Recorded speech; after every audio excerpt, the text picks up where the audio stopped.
Hello everyone, I'm Zath, and today we're trying out something a little bit different with my channel.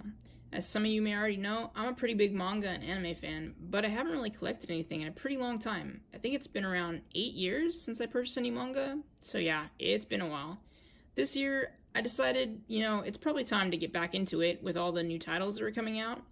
So I thought I'd make a video of a couple titles that I'm picking up starting the series at 1, and kind of see where it's going from there. This is by no means an exclusive list, but just a couple series that I could see myself continuing on.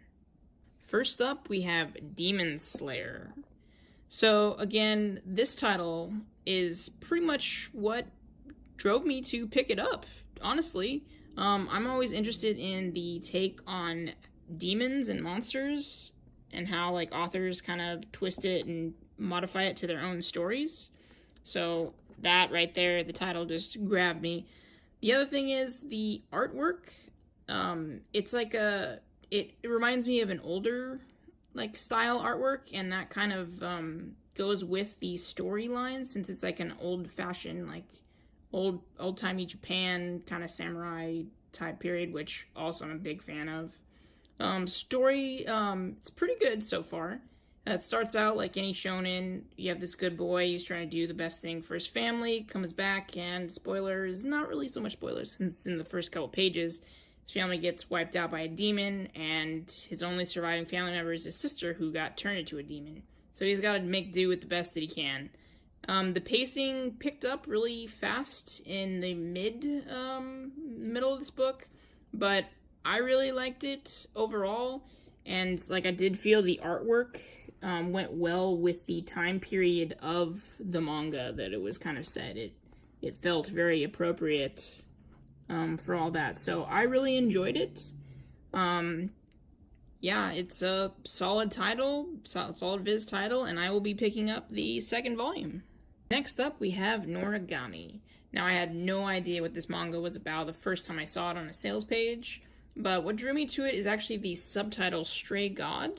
I was kind of interested in seeing what is that all about. Then I read the back and really got into it because it sounded pretty cool. It gave me a lot of Bleach vibes after reading the first part of the manga a little bit. Basically, the story is about this homeless god named Yato, who is pretty bad at what he's doing. Not so much evil, he has no one that really knows about him, so no one prays for him, so he's desperately looking for people to ask favors of him and then pay tribute. So I thought that was kind of cool. The other thing that drew me to it is the artwork. The cover of this is one of the best. It gives me a watercolor vibe, and I love it. The cover is really great. Inside artwork is still pretty, is good. I like the character designs for everything. It just seems, the artwork is lovely. I'm all about this book. Reading through the first volume, I'm definitely hooked on the story, and I can't wait to see where it goes next. After that, we have The Promised Neverland. Now, when I was researching manga and what new series were out there, I couldn't go anywhere and not see this manga recommended. And it was kind of off-putting originally. I thought, is this just overhyped? But, upon reading the back and giving the first chapter a try, I have to say I was hooked. And it definitely deserves the praise that it gets. It did give me a little Bioshock vibe a little bit when I was getting into this, because the first time I saw the cover, I was like, why do all these children have numbers on their necks? And it's about an orphanage, but the artwork kind of gave me a little bit of it felt like this is not gonna turn out well for the kids. I had Andrew Ryan in the back just whispering that. But the title almost made me not want to pick it up too, because I thought this is just gonna be a rehash of Peter Pan sort of thing, but it was definitely wrong on that matter. But I know a lot of people say the artwork is not.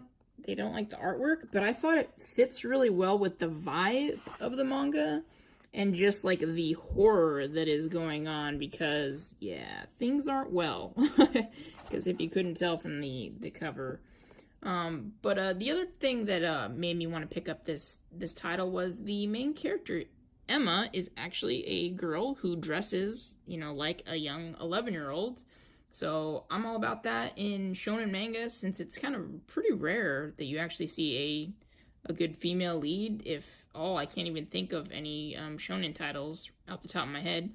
But the story so far is really great. I am down to see what's going to happen, because I don't think it's going to be good for these kids. But they're going to surely try to survive. Next up, we have Dr. Stone. And actually, this title was a bit of a surprise for me because, again, I didn't know anything about it. The cover didn't really draw me in on this one, but actually the subject matter is what finally made me pick up this. This book is, I guess, it's about science, in part. But basically, the story that takes place is the entire world's population is covered in stone for like 4,000 years, something like that.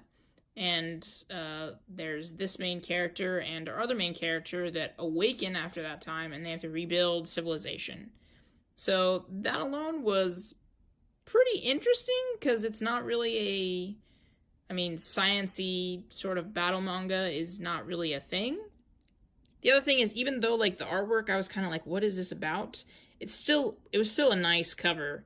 And then the more I got into it, I was like, this artwork's freaking amazing. Like, this artwork is really good. And I was like, yeah, I'm all about this. The other thing is, I really liked the main characters. These two are complete opposites. But what makes them cool is they're friends, so there's none of that, like, I secretly hate you. They both, work well together. One is the brain, one is the brawn, sort of thing. And I really liked how they played off of each other in their relationship. So I think this is a solid title, and it actually turned out to be one of my favorites of the books that I picked up. But after finishing Volume 1, I am all about getting Volume 2, so I can't wait to read that. And finally, the last title of the video, Takane Hana. Yes, I do read Shoujo Beat. And again, I knew nothing about this, other than I saw it while browsing, and I was like, this is a really colorful title, and this sounds pretty interesting, so why not give it a go? Yeah, I knew absolutely nothing about it before I got it. It's really funny. Basically, a dad wants his oldest daughter to marry our other main character, and so they go to like this marriage introduction, but the older sister doesn't want to go, so the younger sister pretends to be the older sister, and she goes there, and this guy like totally insults her, and she is not having it, so she like throws a wig at him, and she's like, you're a loser, you don't interest me at all. And of course, since it's shoujo, he's immediately interested because she's different. But I thought it was really funny. I haven't read like a shoujo title in a pretty long time, and I thought this was really amusing. The other thing is the artwork. I thought it was pretty great, and it fit with the subject matter. Again, I liked the art overall. It's funny. I'm laughing with it. I want to see where it goes. But right now, I'm enjoying it. Solid title. Not so much heavy plot-wise, but enjoyable overall. I'll be picking up the second volume. And that's going to do it for this video. Thank you all so much for watching. Let me know down in the comments if you've enjoyed any of these titles, or if you have any additional recommendations for manga series to get into. I'm Zath, and I'll catch you all in the next video. Have a good one.